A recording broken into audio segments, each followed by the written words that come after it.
itu Khadijah lah yang menasehati, yang memberikan kasih sayang, mengobati lukanya gitu kan. Bahkan ketika Rasulullah diturunkan tuh wahyu kan yang menyelimuti, yang ikut menenangkan istrinya gitu kan. Itu perannya. Dan orang-orang penting dalam hidup Rasulullah ini meninggal, nggak berselang lama. Rasulullah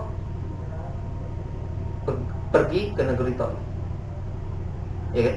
Di sana tuh, di negeri Taif itu masuk ke gerbang, ada seorang raja-rajanya, pemimpin-pemimpinnya negeri Taif ini bilang bahwa Nabi Muhammad Rasulullah ini seorang penyihir, berbahaya nih kalau masuk ke kita. Ada yang bilang seorang penjahat segala macam. Jadi disiapkanlah ketika masuk ke gerbang negeri ini, orang-orang tuh, bahkan anak kecil, bayangkan anak kecil lempari Rasul pakai batu sampai berdarah tumitnya Rasulullah. Tuh, mengalir darah. Luar biasa. Sedihnya itu. Iya. Dan ketika itu Rasulullah kan mengatakan, kalau memang kalian tidak menerima aku di sini, aku boleh keluar. Mereka nggak bolehin. Mereka malah terus menghina, menyerang Rasulullah. Bahkan disiapkan para pemuda-pemuda ketika Rasulullah keluar nih, yang kekar untuk memukuli Rasulullah sampai keluar. Waktu itulah yang ketika Rasulullah bersandar di sebuah pohon, Rasulullah berdoa, datang malaikat Jibril, kalau tak salah, insya Allah malaikat Jibril, dan datang juga malaikat Jabal untuk mengatakan bahwa wahai Muhammad, kalau memang itu orang-orang Taif, engkau ingin gunung-gunung sana dibalikkan ke mereka, perintahkan. Didatangkan malaikat penjaga gunung itu. Maksudnya tuh kalau mereka kan udah keterlaluan tuh, dibalikkan aja. Tapi Rasul bilang enggak. Jangan. Rasul memang sabar ya. Makanya kan kita meneladani dari segala aspek. Bayangin coba. Kita jangankan gitu, dihina aja sedikit, oh mana bapak kau, mana ini kau, gitu kan, emosi maksudnya. Tersandung aja udah tersandungnya gara-gara diri sendiri, Marah-marah gara-gara diri sendiri coba. Nah itu dia. Jadi Rasul mendoakan semoga negeri Taif ini menjadi negeri orang-orang yang beriman. Banyak loh kendala. Dan sekarang gimana sih negeri Taif itu sekarang gimana? Negeri yang luar biasa, lahirnya para ulama, lahirnya. Taif itu sekarang di negara apa sih? Taif, aku juga belum kesana sih.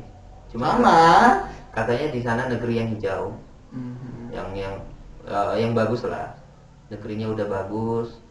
Karena kemarin ya waktu itu juga kan dekat dengan pegunungan gitu kan. Kalau di Mekah itu kan gersang gitu kan. Kalau di sana penuh dengan tumbuh-tumbuhan. Dan ketika sesuai dengan doanya Rasulullah, para ulama kalau tak salah ahli hadis yang dari sana, aku lupa sih namanya. Ada satu. Abu Hurairah lahirnya di negeri Taif. Ya. Abu Hurairah lahirnya di negeri Taif. Karena doa Rasul. Itu. Jadi negeri orang-orang yang beriman. Itulah kalau dilawan dengan kesabaran. Kendala lain dalam kehidupan Rasulullah itu sejak kecil, coba. Iya kan, ditinggalkan ayahnya, nggak lama ditinggalkan ibunya, ya kan, bersama kehidupannya keras lah, keluarganya nggak ada. Kendalanya itu dalam kehidupan Rasulullah. Tapi kan semua dihadapi dengan pribadi yang luar biasa. Itulah pribadinya Rasulullah itu. Kalau kendala di bisnis ada nggak? Di bisnis enggak. Saya juga kurang tahu banyak soal itu. Iya, enggak. Di bisnis enggak. Kendala di dalam kehidupan secara secara umumnya ya itu tadi. Kita juga bisa baca kan di berbagai literatur tentang Rasulullah. Kalau di dunia bisnis kan tidak terlalu diceritakan secara detail kali tentang ini. Cuman kan di perjalanan hidup Rasulullah itu semua udah dijalani gitu. Bisnis juga ada, jaga itu hewan juga udah kan. eh, berdagang udah semua. Dan bahkan ada hadisnya tadi kan, Gimana tuh? yang 9 dari Ya, yang pintu surga itu 9 dari 10 10 itu kekayaan kan? berdagang. Iya, kekayaan, bukan pintu surga. Kekayaannya Iya, satunya dari berdagang. PNS lah kita. Dan jadi PNS. 9-nya, iya, yang satu itu, yang 9 itu kan berdagang, 10 pintu kekayaan gitu kan. 9-nya ini dari berdagang, yang satunya ini di sinilah PNS, di sinilah. Sisanya lah. Iya, semua lah, yang semua lah, apa yang situ ya? Iya, pejabat di sini semua nih di sini. Karena memang yang memegang ekonomi sekarang juga orang-orang yang berdagang kan. Orang paling kaya sekarang siapa sih? Orang paling kaya Masih Bill Gates? Bukannya sih. salah Atau satu orang itu berdagang elektronik kan. berdagang juga, Hmm. berdagang juga. Kalau di Indo sekarang yang paling kaya siapa sih? Indo. Indo yang paling kaya. Masih ARB bukan? Aku kurang update sih. Yang paling kaya, mungkin salah satunya ini. Mungkin salah satunya aku lah. Doain. Iya kan? Akan gitu. Amin lah. Amin. Jadi tadi goalnya itu kita menjadi orang yang kaya untuk membantu orang lain gitu kan. Jadi cara kita benar, tujuan kita juga benar gitu. Itu yang diajarkan Rasulullah tadi. Bukan hanya dari ini harganya 100.000 mau ngasih untung berapa. Itu kan mengajarkan kejujuran. Kita bisa simak dengan kehidupan kita yang lainnya gitu. Oh, kita harus jujur gitu. Dengan cara mungkin keadaan kita sekarang gitu, kondisional. Dan tujuan kita juga baik gitu, untuk bantu orang gitu. Agar ekonomi tidak dipegang oleh sebelah dong. Jangan dipegang oleh mereka lagi ya, orang-orang Cina. Orang-orang Cina, Amerika gitu kan. Kenapa nggak kita? Karena banyak anak-anak muda sekarang sih yang mengatakan kalau gue mau berdagang tapi nggak punya modal, nggak punya uang gitu kan. Iya. Banyak kendala. Ya betul. Banyak orang yang mengatakan itu sekarang sih banyak ya. Banyak kreativitas dong. Mhm. Temui orang-orang yang punya potensi di sana, atau orang-orang yang mau modalin kita, atau kumpul dengan teman-teman. Kita mau buat apa? Berapa uang yang ada? Kalau kendala di modal, segini.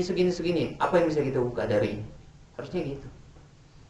Padahal di hadis juga dibilang gini kan, ar-rasul mal tijarah laisa bin nuqud wal mal wa inam asdiqo Iya. wal kafali ada tijarah gitu kan. Ya, memakna.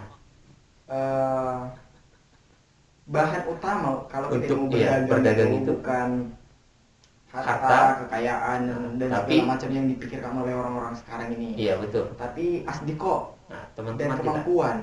Asdiko itu ya kejujuran kita, dan kemampuan kita untuk memaksimalkan segala hal yang kita punya. potensi, kreativitas. Banyak anak Teman-teman. muda sekarang sih mentoknya di situ kan ya. Kita udah pernah ngalamin sih. Lu pengen buka ini. Actionnya nggak ada. Wacana forever. Yes. Bertahun-tahun. Terakhir ketika kita mau buka bisnis, berapa uang yang ada? Segini, kumpulin. Udah. Kita cari ruko waktu itu kan, ruko kecil, udah langsung buka. Kalau udah ada bahannya tuh, kita mau bilang apa dong? Nggak dijalanin rugi, harus buka. Rugi bandar nggak enak juga. Tapi untuk pengalaman, kalau kata B.J. Habibie, tidak ada ruginya. Kalau untuk pengalaman, seberapa banyak pun uang habis, tapi untuk pengalaman kita itu nggak ada rugi. Well, asik sih. Mudah-mudahan muda sekarang ya banyak lah lebih meneladani Rasul. Iya. Sosok Rasul itu sangat inspiratif, Jelas. sangat memberikan kita motivasi di berbagai aspek kehidupan. Iya, betul. Mulai kita sekarang yang anak-anak di usia-usiaan kita ini kan, yang di 20-an ke atas, yang nanggung mau kuliah, Iya. nanggung mau kerja, lu mau kerja apa, lu mau Lowongan mana gitu kan. doing business, what kind of business you want to do. Ya alasannya kembali tadi, aku buat apa? Ini udah dipakai, uangnya mana, modalnya mana, kan banyak kendala gitu. Itu dia. Jadi pesan terakhir nih Wi, soal Maulid Nabi yang 12 Rabiul Awal ya, kapan sih Kamis ini ya? Kami sini Kamis ini. berapa hari lagi?